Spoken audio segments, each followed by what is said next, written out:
maalin wanaagsan daawadayaal qodobada wararka waxa ugu waaweyn xisbiga JSB ee uu maamulo madaxweynaha mudxeleedkiisa lagu muransan yahay xasan sheekh maxamuud waxa ka dhex taagan fadeexadii ugu weyneed iyadoo xubnihii ugu badnaa oo xisbiga ka tirsan ay bilaabeen inay iscasilaan haddaba xisbi xaakimka talada dalka isku soo koobay iyo sidoo kale khilaafka dhexdiisa laga soo warinayo iyo wararkii ugu dambeeyay arrimaha ku aadan muranka ka dhex taagan musharaxiinta xisbiga JSB ee doorashooyinka golayaasha deegaanka ee maamulka galmudug oo fikta sare gaaray iyo xisbiga oo kala furfurasho ku bilowday ayaan rabaa inaan warbixintan idinkula wadaago falanqeyn guud oo ku aadan sidee xisbi isaga dhexdiisa uu ka dhex taagan yahay muran iyo cadaalad darro uu dalka doorasho cadaalada ugu maamuli karaa barnaamijka ayaa rabnaa inaynu ku qaada dhigno sidoo kale waxaa idiin soo gudbin doonaa faafahinta dagaal culus oo ka dhacay gobolka Hiiraan maleeshiyaad ka tirsan kooxda al-shabaab oo 10 lami ilaawana loo dhigay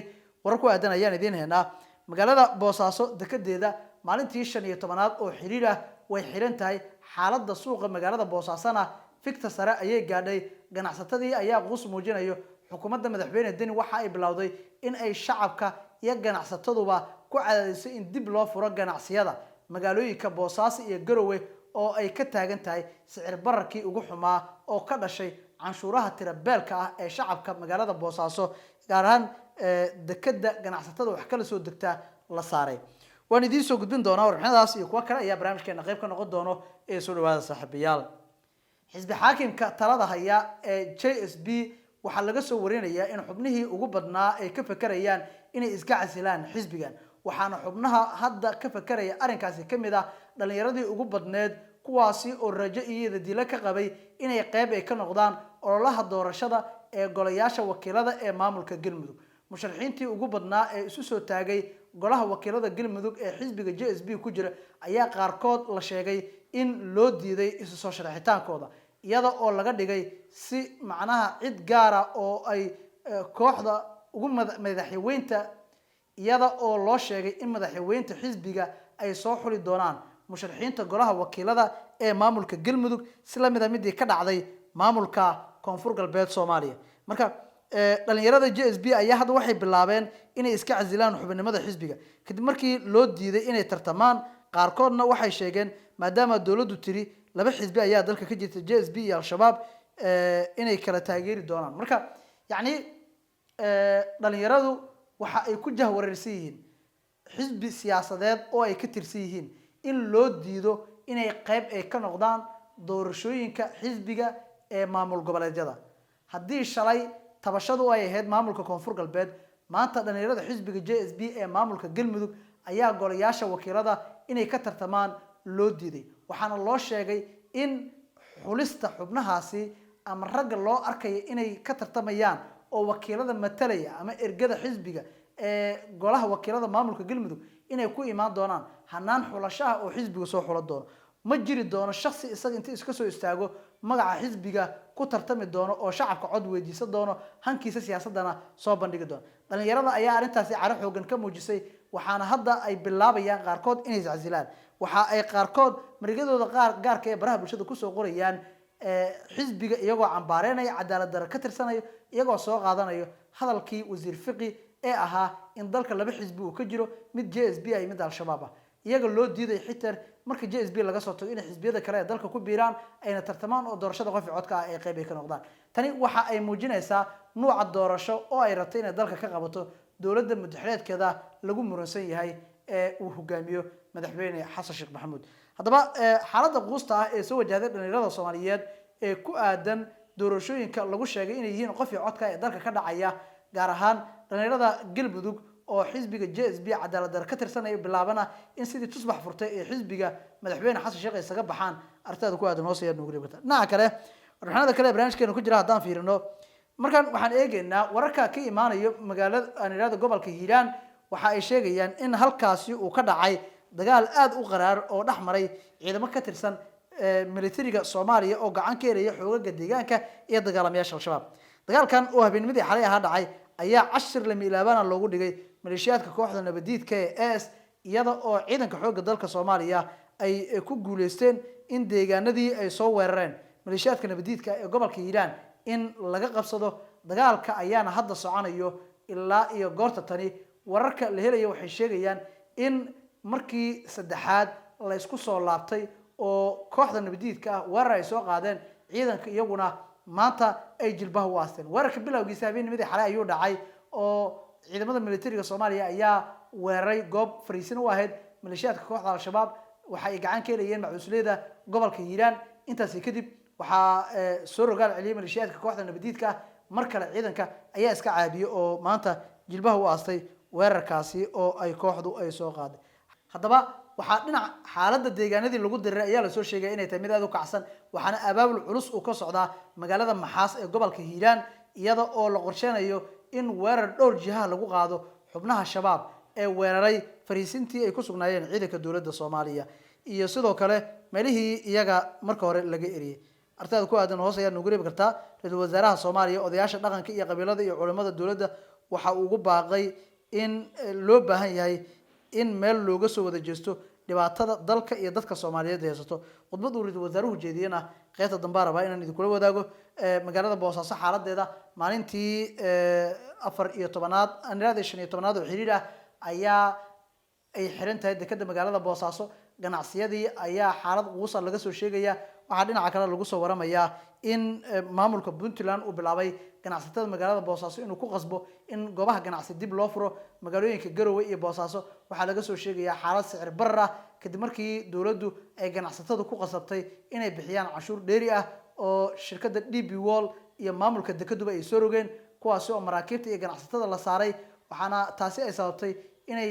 afka furtaan ganacsatada albaabada isugu dhuftaan ganacsiyada magaalooyinka waaweyn ee Puntland taasi oo wax weyn ka bedeshay sicirka suuqyada ee maamulka Puntland xukuumadda oo arintaasi ka jawaabaysa ayaa bilowday in ganacsatada la qasbo in dib loo furo ganacsiyada iyada oo canshuurta ay sheegayso xukuumaddu inaan la diidi karin oo ay waajib ay tahay haddaba qaar ka mid ah ganacsatada ayaa arintan ka falceliyay waxa rabaa inaan idin wadaago marka hore waa gogol tacsiyadeed waxaan ilaahay uga baryaynaa subxaanahu wa tacaala in marxuumkii inaga geeriyooday imaamkii imaam maxamed ilaahay inuu u naxariisto jannadii firdows ilaahay ka waraabiyo ayaan ilaahay u baryaynaa ahalkiisii iyo qaraabadii iyo qoyskii iyo asxaabtii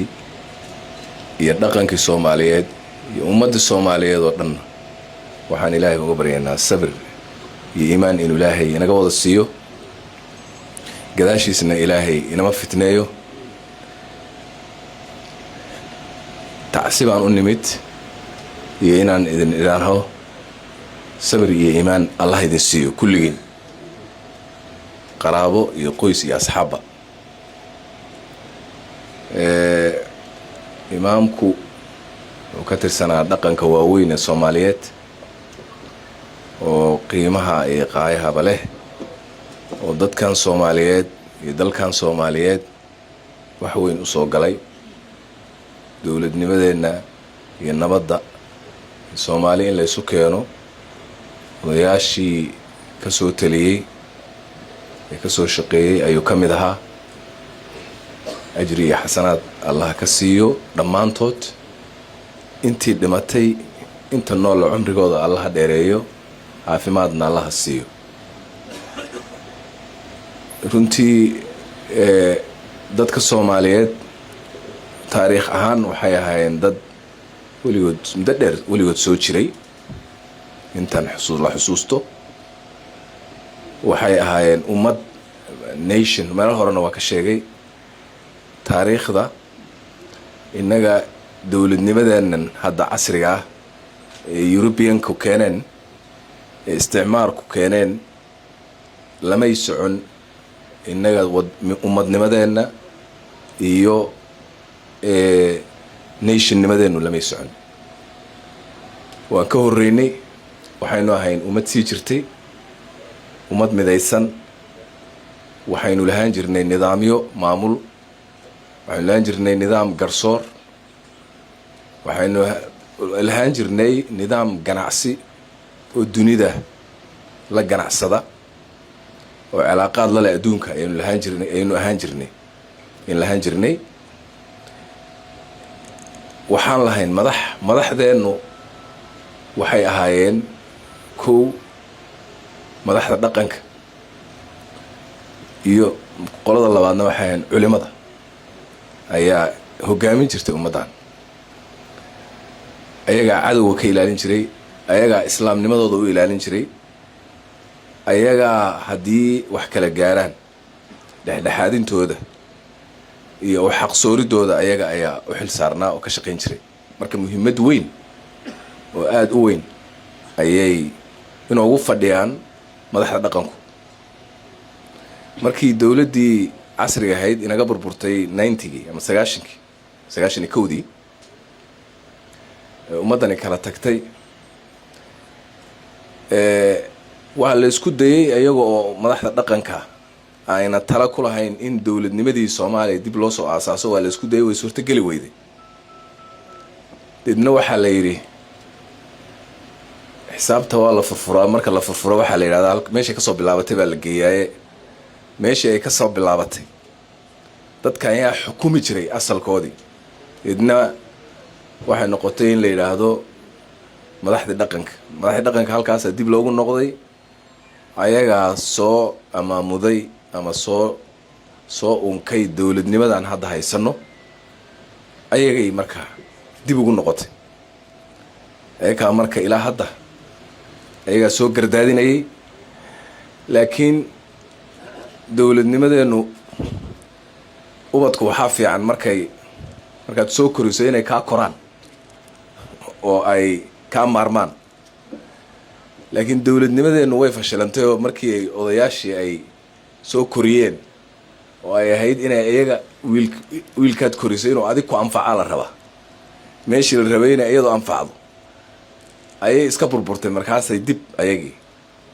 waxaa la arkay oo ayagii oo aysan wiilkiina ka burburay waxbaan meeshii ku haynin kadib bay dib u soo marka horta sumadaas ay leeyihiin meesha dawladeena laga raad qaado waa ayaga waxaana keenaya dadkaan ay soo xukumi jireen oo soo maamuli jireen waxaa u baahan marka labada dawladii hore ee asalka ahayd aan weligeed guraynin iyo dawladan casriga ah isqaban la in la isku miday markaad aragto qabiilka iyo dawladnimada Soomaaliya dhibka ay isku haysta waxay u baahan tahay mechanism in la abuuro ay isku fahmaan labadii dawladood baa isqaban la marka biyihii wabiga iyo tii badda oo isku daray ayay isku yihiin marka wali aad islamay jaan qaadin tii culimaduna waa ku jirtaayo marka in qabiilka oo ay odayaashu ay hormuud u yihiin iyo diinta islaamka oo ay culimadu ay hogaamiso iyo dawladnimadii casriga ahayd baa u baahan in la iswaafajiyo meesha dawladnimadeenu ay fadhidaana waa meesha saddexda midna ka baarbi mayso mid kaliya wadi karana ma jiro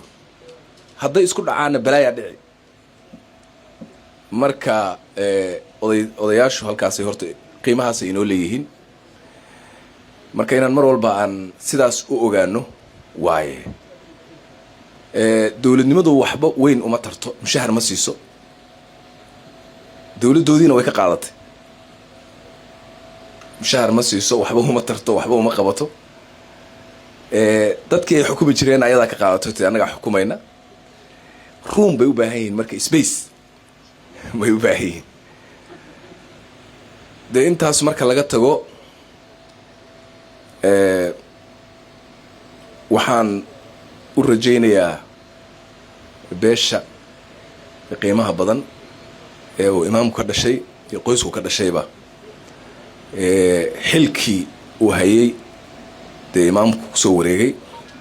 waxaana ilaahay uga rajaynaya ilaahay u fududeeyo sidii uun la sheegay khayru khalafin likhayri salaf inuu noqdo mid khayr badan oo tegay oo mid khayr badani dhaxlay inuu noqdaan ilaahay ka rajaynaynaa haddee dadkaanna beeshan gaar ahaan waa beel weyn oo dadka Soomaaliyeedna ay aad u ixtiraamaan oo aad u qiimo badan dhaqan leh oo dhaqankeedu uu yahay dhaqan xidida adag ku taagan nabad jecel dadka Soomaaliyeed jecel ayadu ismaqasha lagu dhex noolaado oo dadka la dhex nool ay aad u jecel yihiin waa ku dhex nool la aaminsan yahay oo dadka Soomaaliyeed ay arrimahaasoo dhan ay aaminsan yihiin oo ay wax weyn ka filayaan ayaa tihiin saldhig ah marka mas'uuliyad weyn baa idin saaran Allah idin fududeeyo mas'uuliyadaasna waxaan idin rajaynayaa Ilaahay idinkiis in aad dhamaystirtaan hawlahan maxaan ku dhahaa dhaqankiina iyo processka ay maxaan ku dhahaa boqortooyada iyo maxaan ku dhahaa habka ay isugu guurtay idinka yaqaan annagu waxaan ballan qaadaynaa imaam waa garabkaaga nahay waan kula shaqeynaynaa ummadda Soomaaliyeed oo dhanna way kula shaqeyn anigoo xukuumadda wakiilka ah tacsidana waan soo gudbin ballan qaad inaanu mar walba aan idin la shaqeynana insha Allah iyadana waan soo gudbinaynaa waan ballan qaadaynaa aad iyo aad baad ugu mahadsantihiin soo dhaweynta qiimaha badan ugu dambaystiina Ilaahay baan uga baryaynaa in Ilaahay u naxariisto imaamkii hadee horaa loo cafiyay horaa la isu wada cafiyay horaa maxaan ku dhahaa aad hawshaas kulligeed aad uga soo wada shaqayseen dhammaan culimaad tihiin oo idinka buuxaan culimo weyn baa fadhisa Allah idin barakeeyo oo aad mahadsantihiin khayr baan idin rajaynayaa assalaamu calaykum waraxmatullaahi